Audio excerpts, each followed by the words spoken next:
c'est mon temps de parole. C'est mon temps de parole. Il est très vicieux. Il est très vicieux. Parce que dans ce combat,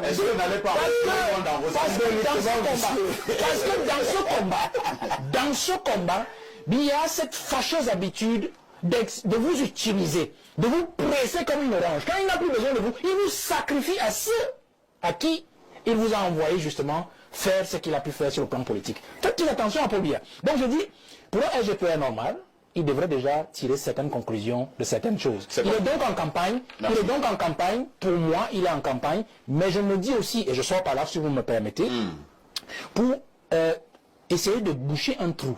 Vous savez qu'on a un problème aussi. Il faut que le peuple le sait. Mais il sait que vous ne voulez pas en parler. Peut-être parce que vous vous sentez en danger. Nous, on est en danger depuis. Nous savons que le président,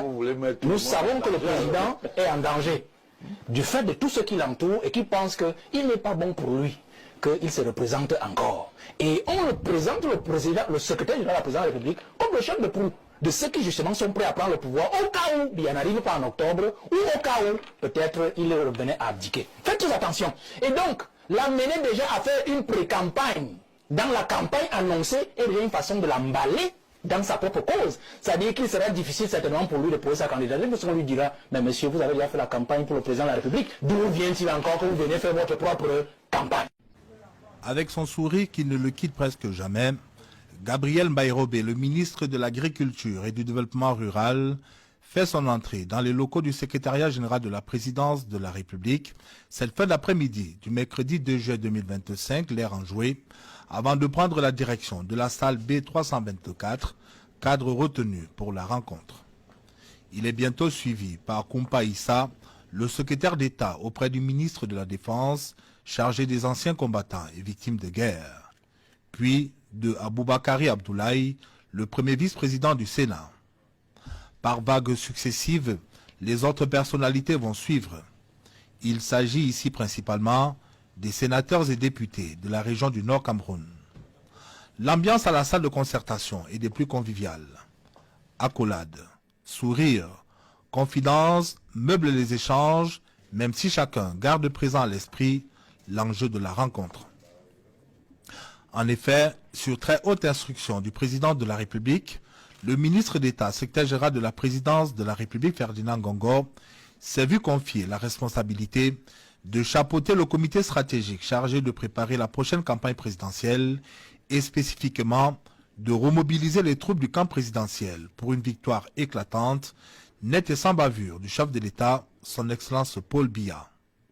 Les présentes concertations apparaissent donc comme des cadres de consultation, d'écoute et de mobilisation des généraux à la base pour assurer une belle victoire au président Biya, dont il n'attend de plus que l'officialisation de la candidature.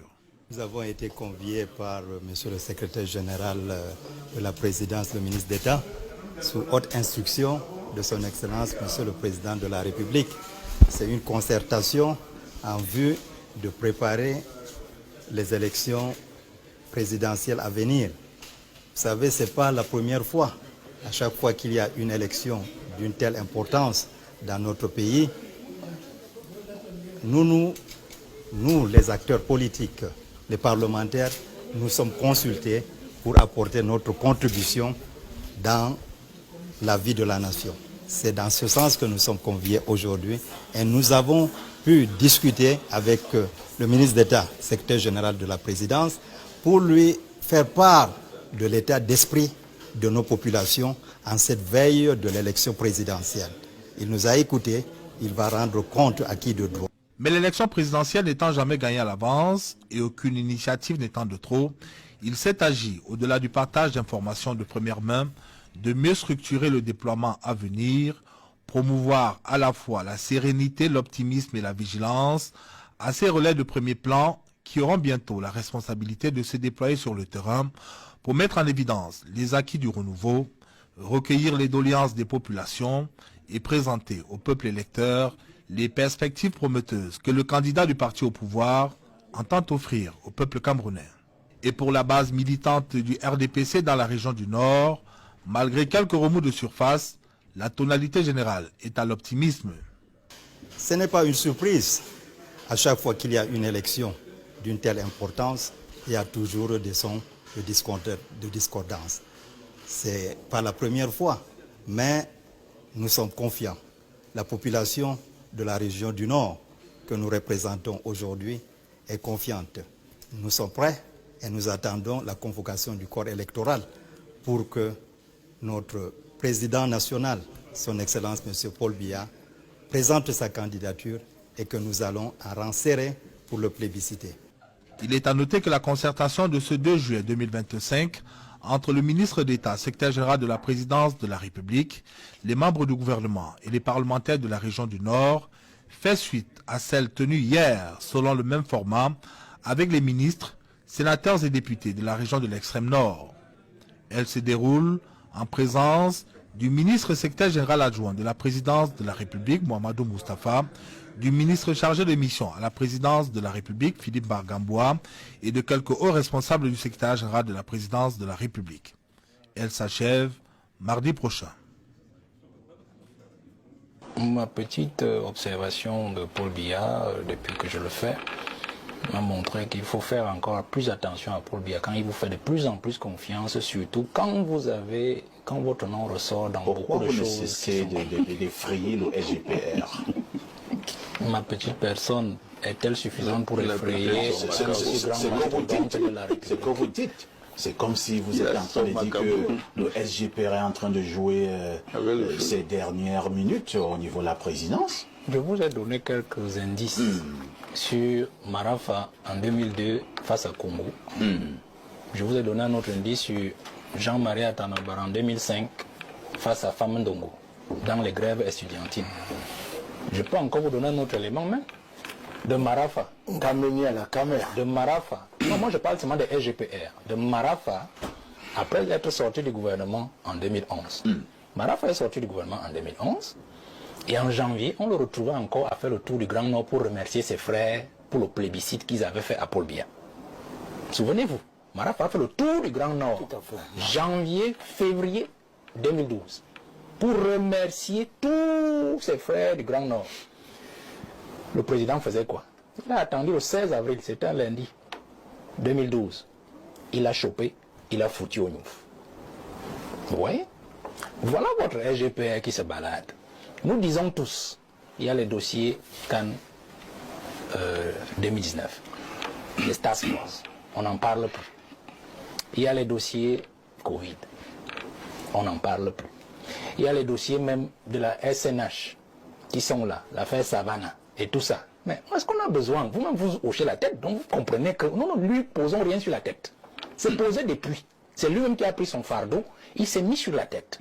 Et donc, le président, quand il vous fait déjà ça, je vous ai pris des indices, il vous passe déjà un message, en fait. Techniquement, un SGPR normal devrait déjà comprendre que cette affaire va bientôt me quitter, du moins le poste, et négocier peut-être le point de chute, qui ne doit pas forcément être pour ses intérêts la 11e région, qui peut être un autre ministère. Vous comprenez? Donc, je parle sur des indices clairs, identifiables. Je rentre sur un autre élément, M. Pafa, ici. Moi, j'aime toujours qu'on aille au fond des choses. Vous savez que quand le professeur parlait tout à l'heure, non, on a dit information, monseigneur, voilà. Merci beaucoup à cette téléspectateur. Pourquoi est-ce que vous voyez que même ces descentes-là sont des prétextes que le président utilise pour pouvoir régler certains problèmes qu'il n'a pas pu régler lui-même directement, ou par des voies plus autorisées. Vous pensez que le SGPR, qui est censé aller inaugurer le centre d'identification de la DGSN, peut prendre sur lui d'aller rencontrer Monseigneur Cléda, de son propre chef? Vous avez dit qu'il se balade avec la photo du président sur son chapeau. Tout à fait. Pour dire qu'en fait, je suis l'envoyé du chef. Ça veut dire que le président a profité, du moins a utilisé un prétexte. Tout à fait. C'est-à-dire ces inaugurations, ces descentes, pour aller vers des gens vers lesquels il ne peut pas aller de lui-même, ou alors tout simplement par des voies les plus autorisées. Ça veut dire que si vous comprenez même que cette inauguration du centre n'était qu'en fait un bluff. En fait, la véritable mission, c'était d'aller voir Cléda. Parce que Cléda, c'est l'église.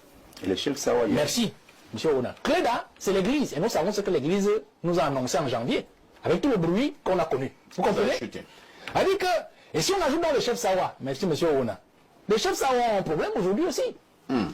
et là je rentre encore dans un sujet que les gens n'aiment pas entendre. Les chefs Sao ont un problème, c'est l'élite la plus essentielle et la plus élevée du gouvernement de Paul Biya, c'est son ami. Son ami est couché en Europe, il est malade, il est souffrant. Le ministre de la Justice. Les chefs Sao ont un problème. Maintenant que ton ami Paul Biya, il est couché là-bas, on fait comment si quelque chose lui arrive? Parce qu'il y a aussi cette question aujourd'hui. Nous allons déjà vers la transition. Si jamais vous ne voulez plus le pouvoir, M. Paul Biya, mais l'autre là, il est couché là-bas. On fait comment? Donc, c'est sûr que le SGP est allé le rassurer. Mais attention aussi à Paul Biya sur ce point. Vous savez que la présidence de la République, le SGP a été en constant porte-à-faux avec le ministre de la Justice. Dans les dossiers Cannes, dans les dossiers Covid, où le ministre Laurent Esso lui a toujours barré le chemin sur plusieurs types de dossiers. On l'a vu, une confrontation. On a même eu une confrontation dans l'affaire Martinez-Zoro. L'affaire Martinez-Zoro, où il était clair qu'il y a un camp ministre Justice, il y a un camp secrétaire général de la présidence de la République. Ah bon? Et donc quand on lui envoie à Douala rencontrer les chefs Sawa, faites attention, il est très vicieux. Parce qu'il peut aussi dire au chef Sawa, voilà le monsieur qui a rendu mon ami, votre fils malade. Valère Bossala. Non, je vous le dis, c'est mon temps de parole, c'est mon temps de parole. Il est très vicieux, Parce que dans ce combat, est-ce que vous n'allez pas dans ce combat, il y a cette fâcheuse habitude de vous utiliser, de vous presser comme une orange. Quand il n'a plus besoin de vous, il vous sacrifie à ceux à qui il vous a envoyé justement faire ce qu'il a pu faire sur le plan politique. Faites attention à Paul Biya. Donc je dis, pour un SGPR normal, il devrait déjà tirer certaines conclusions de certaines choses. Il est donc en campagne. Merci. Il est donc en campagne. Pour moi, il est en campagne. Mais je me dis aussi, et je sors par là si vous me permettez, pour essayer de boucher un trou. Vous savez qu'on a un problème aussi. Il faut que le peuple le sait. Mais c'est que vous ne voulez pas en parler. Peut-être parce que vous vous sentez en danger. Nous, on est en danger depuis. Nous savons que le président, est en danger du fait de tout ce qui l'entoure et qui pense qu'il n'est pas bon pour lui, qu'il se représente encore. Et on le présente le secrétaire général de la présidence de la République comme le chef de proue de ceux qui justement sont prêts à prendre le pouvoir au cas où il n'arrive pas en octobre ou au cas où peut-être il revenait à abdiquer. Faites très attention. Et donc, l'amener déjà à faire une pré-campagne dans la campagne annoncée est déjà une façon de l'emballer dans sa propre cause. C'est-à-dire qu'il sera difficile certainement pour lui de poser sa candidature parce qu'on lui dira, mais monsieur, vous avez déjà fait la campagne pour le président de la République, d'où vient-il encore que vous venez faire votre propre campagne? Ceux qui aiment polémiquer continueront de polémiquer. Ils continueront de se perdre dans leurs fantasmes en parlant de choses qui n'existent que dans leur imagination. Alors, M.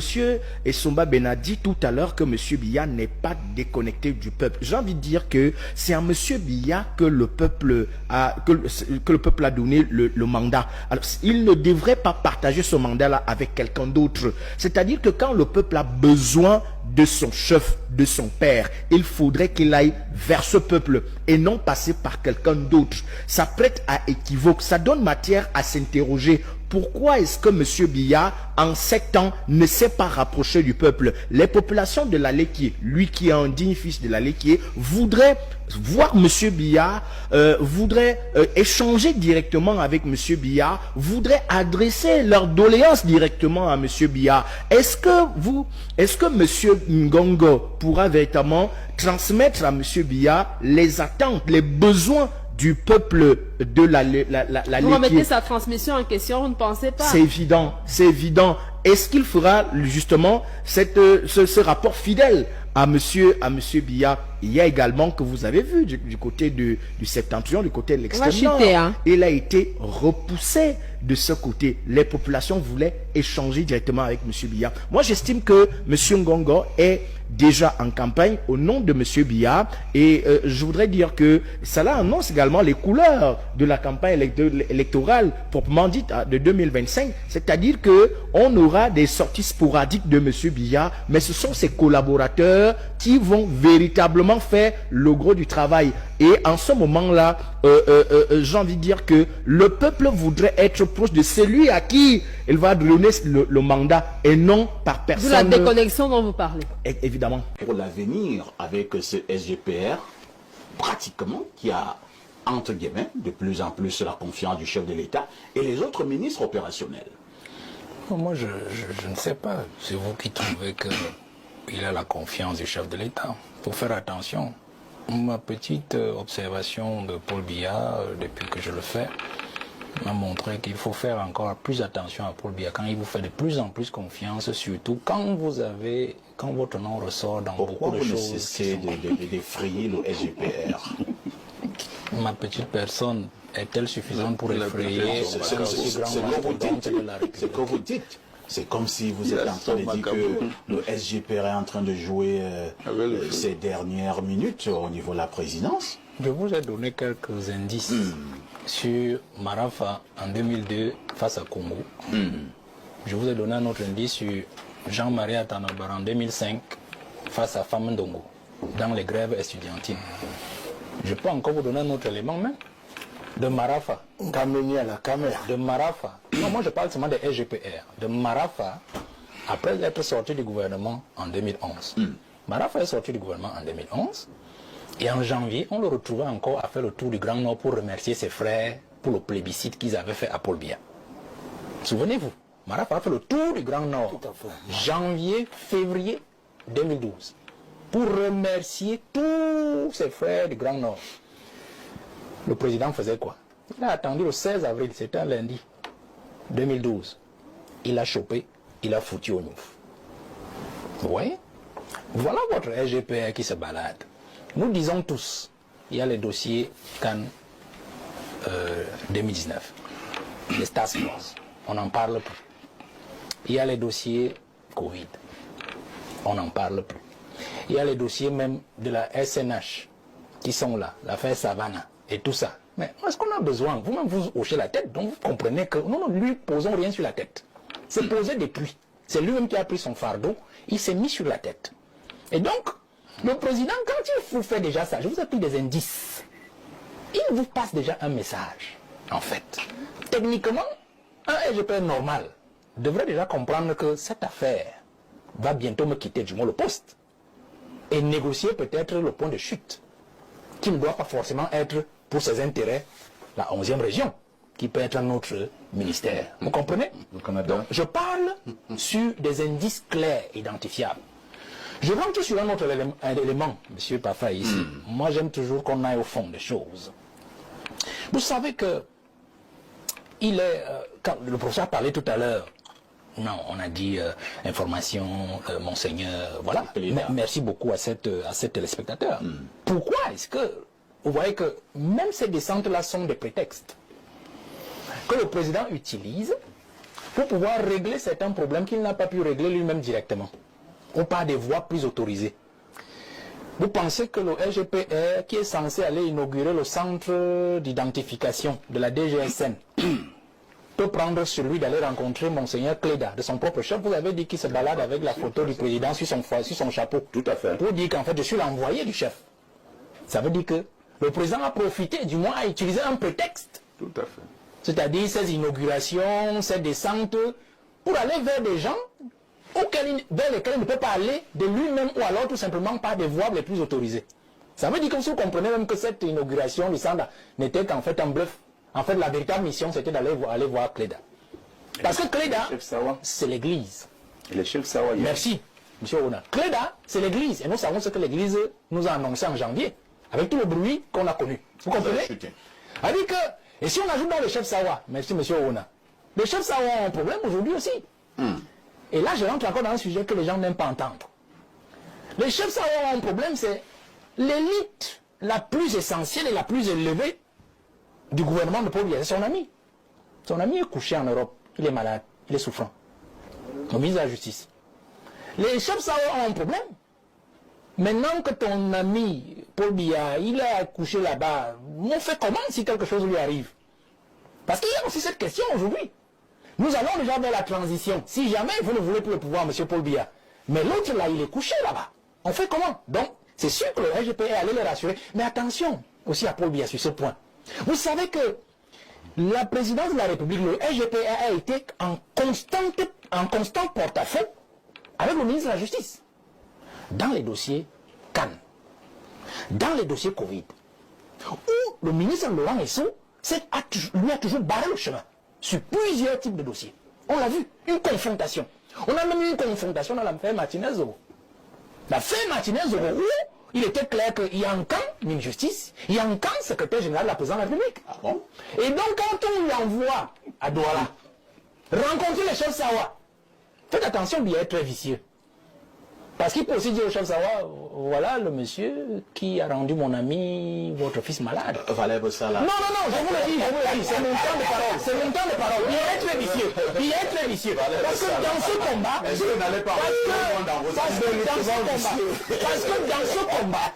dans ce combat, il y a cette fâcheuse habitude de vous utiliser, de vous presser comme une orange. Quand il n'a plus besoin de vous, il vous sacrifie à ceux à qui il vous a envoyé justement faire ce qu'il a pu faire sur le plan politique. Faites attention à Paul Biya. Donc je dis, pour un SGPR normal, il devrait déjà tirer certaines conclusions de certaines choses. Il est donc en campagne. Merci. Il est donc en campagne. Pour moi, il est en campagne. Mais je me dis aussi, et je sors par là si vous me permettez, pour essayer de boucher un trou.